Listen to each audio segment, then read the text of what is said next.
something the public didn't know. Jimin finally talked about picking up Jungkook. For months, speculation has been rife about who will pick up BTS's Jungkook when his military service is over. But no one really expected that the moment would bring with it deep emotions, a story that never got told, and a name that ARMY kept mentioning, Jimin. And now, for the first time, Jimin finally spoke up. IN exclusive footage from a documentary being prepared by HYB. Jimin is seen sitting alone in a room with soft lighting. His face was calm, but his eyes kept many things that he had never said to the public. As the interview rolled into the topic of Jungkook's pickup, Jimin finally lowered his head for a moment, then smiled slightly. I know people thought everything was officially planned, but no. I personally asked the agency to keep my presence a secret that day. Reporters behind the camera had asked why Jimin chose to come quietly. Jimin was silent for a moment before finally answering in an almost trembling voice, because it's not for the media, it's not for the fans, it's for him. To Jungkook. I came because I knew he needed me there. As it turned out, since a few weeks before Jungkook's military release date, Jimin had compiled his own schedule and logistics of the secret trip. He refused the company of staff, choosing to ride in a private vehicle with an old manager he trusted. Even his cell phone was turned off for 36 hours so that none of the media or even other staff knew where he was. The only reason I hid it all, Jimin continued, was because I didn't want her to feel like she had to thank you in front of everyone. I just want him to know secretly I'm staying. Still in the same place as before. The source, who declined to be named, said that when Jungkook came out of the military gate and saw Jimin standing alone wearing a hoodie and mask, the two only looked at each other. No hugs, no cheers, only a deep silence. Then tears in Jungkook's eyes that he couldn't bear, and Jimin? He just nodded, as if to say, I'm here, go home. After footage of Jimin's confession spread across various fan platforms, ARMY from all over the world immediately responded with emotion. Many said that Jimin's attitude showed the depth of their relationship that could not be measured by cameras or the media. A fan on Twitter wrote, Jimin didn't come as an idol. He comes across as someone who knows what it's like to feel alone and doesn't want the people he loves to feel it too. When the black car left the military area, the cabin inside was silent.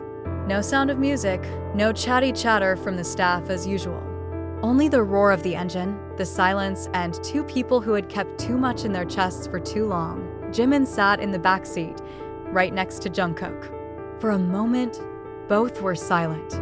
But not because I have no words, but because I don't know where to start, Jungkook finally spoke first. His voice was low, barely audible. You really came. Jimin nodded slowly. He looked into Jungkook's more mature eyes, but inside there were still remnants of the wounds he had known for a long time. Then he answered slowly but firmly. Of course. Do you think I'm gonna let you get out of there alone? They both laughed a little. Not because it was funny, but because it was a relief. Finally, the never-ending conversation could continue. No big confessions or dramatic hugs. But in their gaze and tone, everything was more than enough. Jungkook stared out the window. The city looks different now. He took a deep breath, then said something that he had been holding. I thought you were angry that time, because I was too quiet. I never answered your letter. Jimin didn't answer right away. He stared at Jungkook for a moment before saying, I don't need an answer, Jungkook. I just need to know you read. Jungkook is down. He nodded slowly, then muttered, every night. And at that moment, the silence turned into something warmer. As if all the misunderstandings, distances, and wounds they once felt had finally slowly healed, not because it was talked about, but because there was finally room to be honest with each other without pressure, while the world outside is fussing over who comes, who smiles first, who uploads photos earlier. In that car, there were only two hearts picking each other back up. Maybe they'll never talk about this on camera. There will probably never be a vlog, behind the scenes, or fancam that shows what really happens after the car door is closed. But for them, and for ARMY who are able to read love in small things, this is a story that will never be forgotten. The car finally stopped at a place that was never officially mentioned to the public. Not a dorm, not a hotel, but a simple house that they call a shelter. The house was once a silent witness when Jimin came quietly to Jungkook's room because of the quiet crying he accidentally heard first. Now, the house is again a witness to two hearts that finally meet again after a long time separating them. Once they entered, the atmosphere remained quiet. Jimin sat down on the sofa, putting on his jacket. Jungkook just stood in the doorway of the living room, as if not sure this was really happening. Jimin turned to him and smiled a little. "Sit down. Or are you afraid I'll get angry?" Jungkook finally smiled. He took a slow step and sat down next to Jimin. For a moment, there were no more words. But this time, it wasn't an awkward silence. It was a healing pause. "I don't know where to start," Jungkook said. "There are many things I want to explain, but I'm afraid you don't want to hear them." Jimin did not answer immediately. He looked forward, toward the window, then spoke in a voice almost like a whisper. "I'm waiting for you. Not for explanation, but for the moment where you want to talk because you're ready, not because you have to." Jungkook closed his eyes for a moment, and when he opened it again, he said quietly, "My time in the military. I feel lost, Hyung. Every day it feels like I'm nothing. I don't know how to stay, Jungkook, if you're not around." And that sentence hit Jimin right in the chest. He shifted slightly, then patted Jungkook on the shoulder gently. "You don't have to be anyone, Jungkook. Just be you. That's enough for me." The night lasted a long time. They talk about many things, about lonely nights, about letters that were never sent, about voice messages that were recorded but deleted before they were sent, and about the fear that distance will change everything. But in the end, one thing they know for sure, that taste never changes. It may be clouded by time, it may be silenced by circumstances, but it never really goes away. When the time showed 2 o'clock in the morning, Jimin stood up and took water. When he returned, he found Jungkook asleep on the sofa with his head resting on the side where Jimin had sat before. Her breathing is slow, her face is calm. Jimin just smiled, then sat down on the floor, leaning against the side of that sofa. "Welcome back, Jungkook," he whispered. "You're not alone anymore." A few weeks after that long night, BTS performed again in a special event for the military who had just finished their service.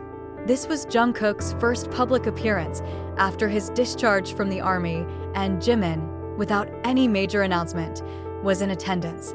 "I end the eyes of the public. This is just an ordinary stage performance.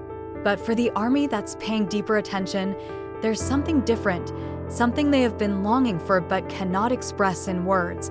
During the ballad they performed together, there was one moment when Jungkook spontaneously glanced at Jimin.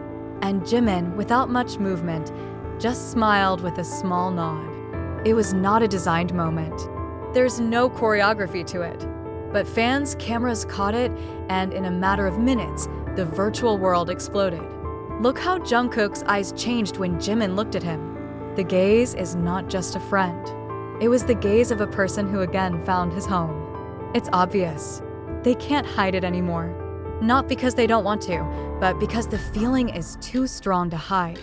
And just as the performance was over, as the members lowered their heads in salute and walked backstage, Jungkook suddenly grabbed Jimin's handbrief, inconspicuous but real.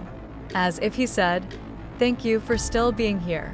Jimin replied by holding the hand back for a while, then took it off with a smile that could only be understood by someone who had walked a long way together. Behind all the spotlight, music, and such a harsh world, they remained two boys from Busan, who used to meet in a small dorm, who used to be angry with each other, who used to be silent for months, but finally still came back to wait for each other. And in a changing world, their story is a reminder that some things are meant to stay together. Even if it takes a long, lonely road first, this story is not about who comes first or who sacrifices more.